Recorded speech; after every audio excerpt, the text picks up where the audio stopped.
Good morning students. पिछले class में हम लोगों ने चर्चा किया था एक्सप्लोरेशन ऑफ अमेरिका।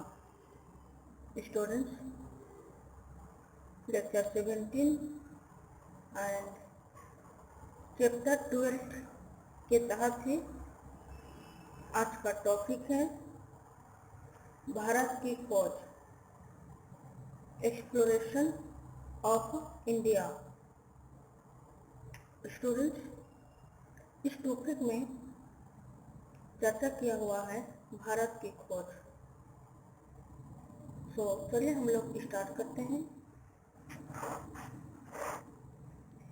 जिस भारत की खोज के प्रयास में अमेरिका की खोज हो गई, उसकी समुद्री मार्ग द्वारा खोज के बारे में पाठकों को जानकारी देना यहाँ आवश्यक प्रतीत हो रहा है।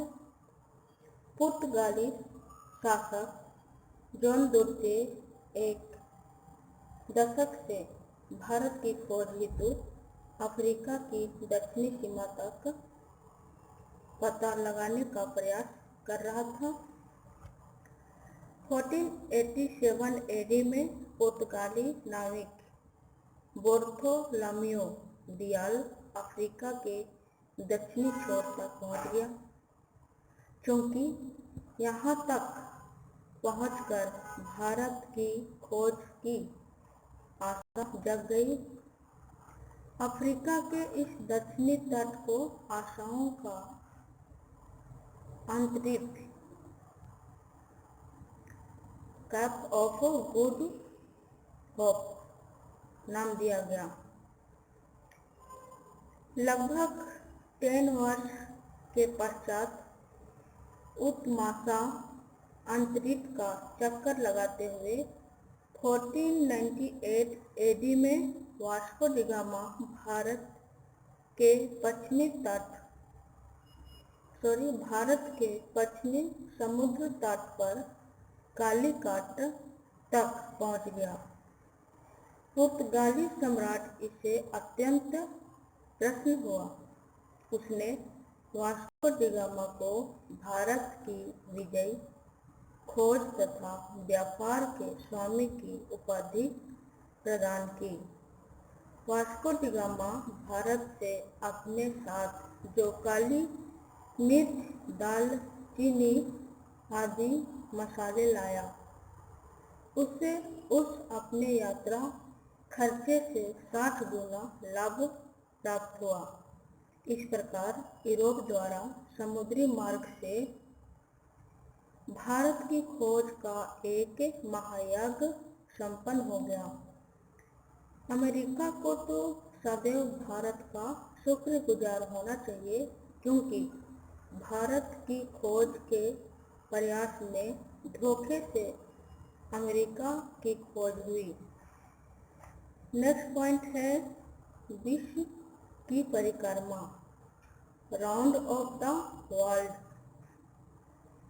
1498 एडी में भारत की समुद्री मार्ग द्वारा खोज का महाअभियान जो सफल हो गया था, मगर अभी भी भारत के दक्षिणी पूर्वी में स्थित मसाले के द्वीपों के लिए पश्चिमी मार्ग की खोज बाकी थी।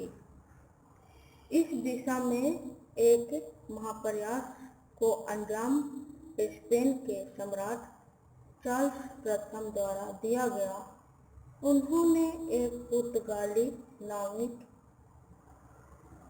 फर्डिनांड मैगेलन को सितंबर 1519 एडी में 5 जहाजों एवं 300 व्यक्तियों के साथ मसालों के द्वीपों की खोज हेतु पश्चिमी की ओर सिविल बंदरगाह से रवाना किया। मैगेलन उन भूभागों को पार कर आगे चला गया जिनके आगे की कोलंबस नहीं जा पाया था। वह दक्षिण अमेरिका की नोक तक पहुंच गया। इससे अब उसी के नाम पर मैगेलियन का जलडमरू मध्य कहा जाता है। इस जलडमरू मध्य को पार कर मैगेलियन एक नवीन महासागर में प्रविष्ट हुआ, क्योंकि उसे यह महासागर अपने देश के पास के अटलांटिक महासागर से अधिक शांत लगा।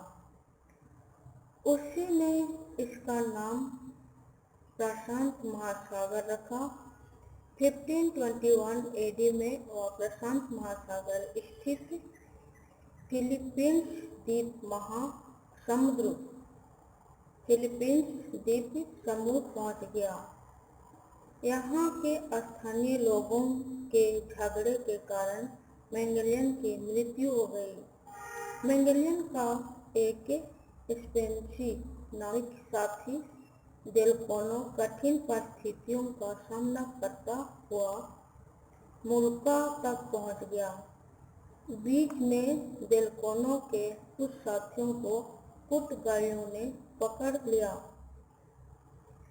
हिम्मते मदद खुदा की सुक्त को चरखे करता हुआ अत्यंत विपरीत परिस्थितियों के बावजूद भी डेल्कोनो अपने 18 साथियों एवं जहाजों विक्टोरिया के साथ 1522 ईस्वी में स्पेन के सिविल बंदरगाह पर वापस आ गया। यद्यपि मैगेलियन की मृत्यु हो गई थी, इसके बावजूद भी मैगेलियन एवं डेल्कोनो को विश्व की परिक्रमा करने वाले पहले यात्री कहलाने का श्रेय प्राप्त है। इस विश्व परिक्रमा से मैगेलियन एवं डेल्कोनो ने एक तरह से लाटमी के इस कथन की पुष्टि भी कर दी कि पृथ्वी गोल है एवं पश्चिम की ओर यात्रा करके भी पूर्व की ओर पहुंचा जा सकता है। इस प्रकार अंततोगत्वा यूरोप ने मसाले के द्वीपों तक पहुंचने का पश्चिमी मार्ग खोज ही लिया। एलिजाबेथ प्रथम के समय इंग्लैंड के नाविक सेनापति फ्रांसिस ड्रेक ने 1577 एडी में संपूर्ण विश्व का चक्कर लगाया। एक अन्य फ्रांसीसी नाविक जैक